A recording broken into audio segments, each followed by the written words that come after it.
Hi dear friends, this is Metro, the tutor. In this short lesson, let me recommend you give you a couple of tips as to how to start writing your summary on Duolingo Interactive Listening. Writing the summary, in my opinion, is among top 2 or 3 most dynamic and intellect consuming tasks at Duolingo, because we have 75 seconds and we must convey, let's say, the essence of this conversation and of this situation, not just the conversation but of the situation, in 2-3 sentences depending on your abilities. So it's very dynamic, very tense and dense, and a lot of guys fail this task, I'm sure.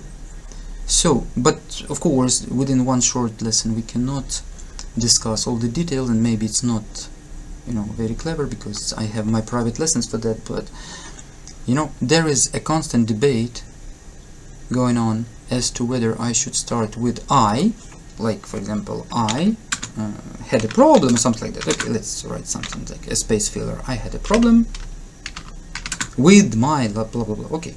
Or I should write the student had a problem and all that jazz. You see, my friends, I am sure, based on my experience, observations and contemplations, that for your success, for your high score at Duolingo, writing I or writing the student doesn't mean a diddly squat, as they say. I don't know why some guys so ardently defend the position of writing I. I remember that in one of my videos I wrote the student blah blah blah, and they write in the comments that no, not the student, we must write I. Who told that? Probably I missed something. Probably the Duolingo team in their official videos speak about that. Then write please in the comments, because I didn't hear this and I have some extensive doubts as to whether they do so or not. So they don't say so because it's idiocy.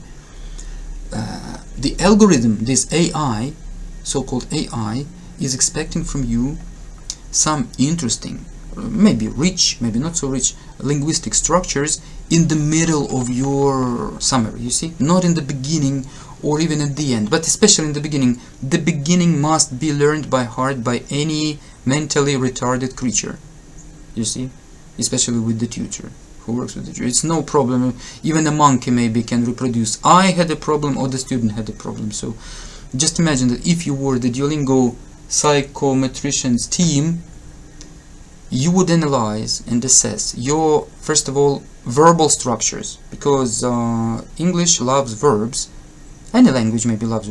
A lot of linguists consider verbs to be the greatest, the paramount, the most important part of the language. So your verbal phrases and tenses and so, yes, they're extremely important, but I or the student don't matter at all. This is my subjective but solid opinion. And so let me give you just a little hint. You will have most probably 2 such questions at Duolingo, 2 interactive listenings. So, in the first of them, start with I, didn't understand something, blah blah blah. Yeah? In the second, start with the student, blah blah blah. Even we can philosophize as to whether we can write a student. It's also possible in the first sentence, because we don't know the student. Yeah, we mentioned him or her for the first time. From this perspective, I can write a student. Then, of course, in my second sentence, I switch to the student. However, okay, if you are afraid to do that, start with the student at once, because you can opine that we have listened to this, and so the student is already exact, like this very student, because we already know a little bit about him or her. Yeah, I agree. This opinion has its own right to exist, okay? But to be worried about I had a problem but the student had a problem, it's stupidity. You're wasting your energy along those unimportant channels. Don't squander the energy. Direct it better at the body of your summary. And how to write the body or something, we go deeply into details at my private lessons. If you need some urgent assistance with your DET preparation, just drop me a line at my contacts. They remain the same for years. My lesson starts with, by the way, my lesson is about 90 minutes, and it costs from $100 so I cost money as a tutor. On the other hand, quite often we solve your linguistic problems with 6 or 7 lessons, something like that, and we increase your score by 10, 15 or 20 points in a couple of weeks. So I am sure that such type of help must cost some money, not crumbles.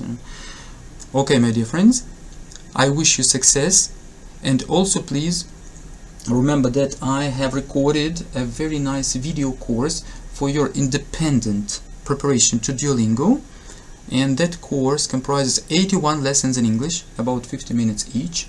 Yeah, so drop me a line about that course if you like preparing like in the quietness of your mind, when you like, how you like without any tutor.